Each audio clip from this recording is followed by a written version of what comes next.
Welcome to The Explainer. Today we're going to crack open a company's financial records to see if the numbers can really tell a story.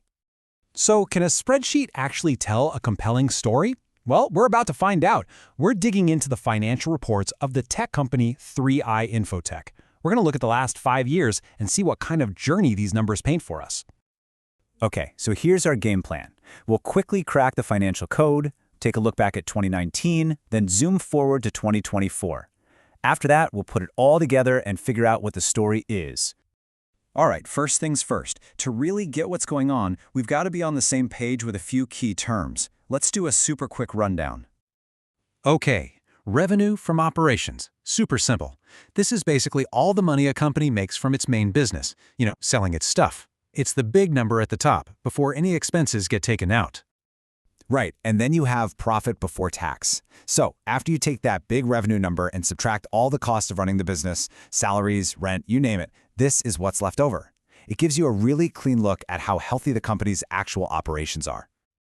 And one last thing, we're going to be looking at what are called standalone reports. That just means we're looking at the parent company itself, not all its little subsidiaries. Why? Because it gives us a really clean apples-to-apples comparison over the years. No extra noise.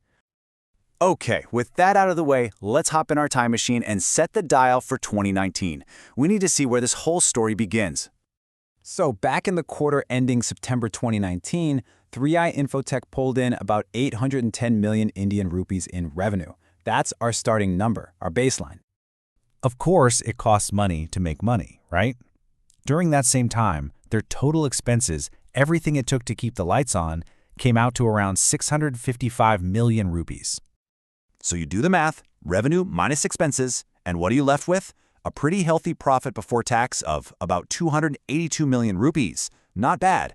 Back in 2019, things were looking pretty solid.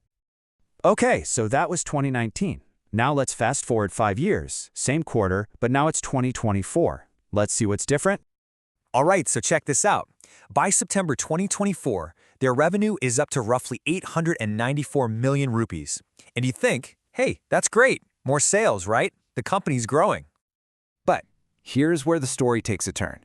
Take a look at the expenses. They also shot up, way up, to almost 778 million rupees. That's a much steeper climb than the revenue. And so what does that leave us with?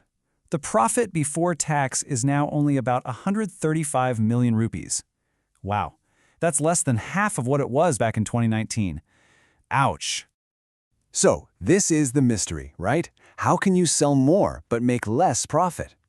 Let's put these numbers right next to each other and see if we can figure out what's really going on here.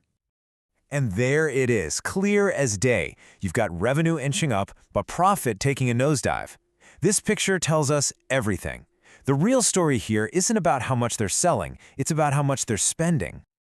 So if we dig into those costs, one number just jumps off the page. Employee expenses. Look at that. It went from about 303 million in 2019 all the way up to 505 million in 2024. That's more than a 65% increase. This right here is a massive piece of the puzzle. Now, while all this was happening with the money, something else was changing inside the company. They used to report on different business segments, like IT and transaction services, but then they switched to just reporting one single segment. This kind of hints that they were trying to streamline things, to simplify and focus their business, which makes a lot of sense when you see those costs spiraling. Okay, so let's zoom out. We've seen the revenue, the costs, the shift in structure. What's the big takeaway here? What does this all mean?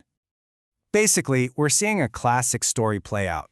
Growing your sales is one thing, but if your costs grow even faster, you've got a problem. And that's exactly what happened.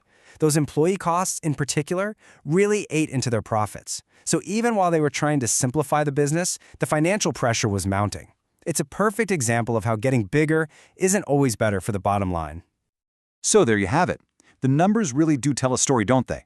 One of growth, but also of huge cost pressures and big strategic changes. And it leaves us with the big question. What happens next? Where is this story headed?